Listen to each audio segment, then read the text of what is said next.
Fish fry খাওয়ার জন্য শুধু যে ভেটকি মাছের ওপরেই নির্ভর করে থাকতে হবে এমনটা কিন্তু নয়।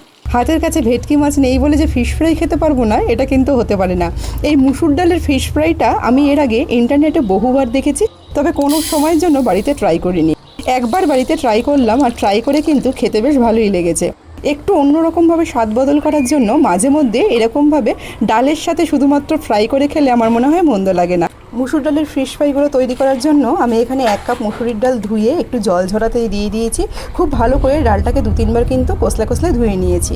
ওইটা একটু জলটা ঝরতে থাকুক, ততক্ষণে একটা ছোট্ট মশলা বানিয়ে নেব।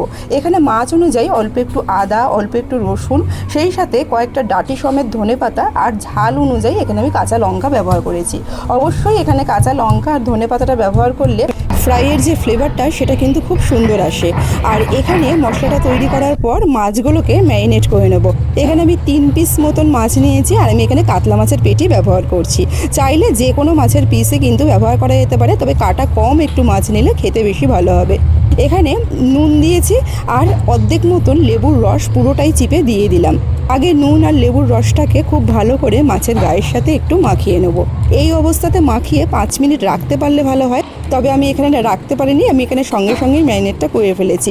এরপর যে মশলাটা তৈরি করে রাখলাম, সেই মশলাটা দিয়ে খুব সুন্দর করে মাছগুলোকে ম্যারিনেট করে নেব। প্রত্যেকটা মাছের মধ্যে যেন মশলাটা ভালো করে লাগে।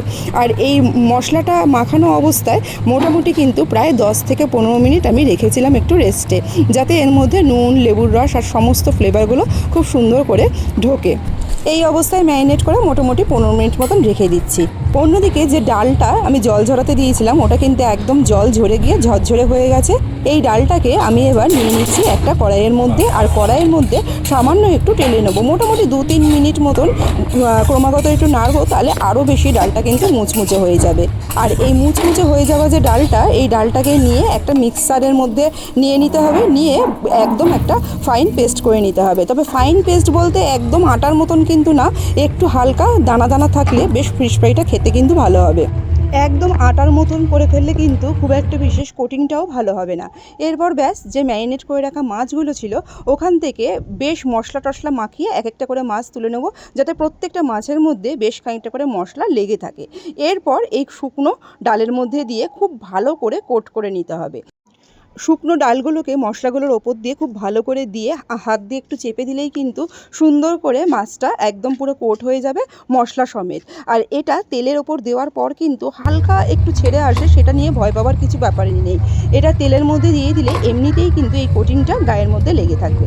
এই মাছগুলো কোটিংয়ের ক্ষেত্রে একটু সময় নিয়ে করতে হবে, তার কারণ হচ্ছে যদি কোনো কারণে মশলার ওপরে কোটিংটা না লাগে, তাহলে কিন্তু ওই জায়গাটা তেলের ওপর পড়লে মশলাগুলো পুড়ে যাবে, সেক্ষেত্রে খেতে একটু কোনো বাজে লাগতে পারে। তো খুব ভালো করে কোট করার পর একদম হাই হিটে তেল গরম করে মাছগুলোকে মোটামুটি 5 থেকে 7 মিনিটের মতন ভেজে নিতে হবে, তাহলেই কিন্তু হয়ে যাবে।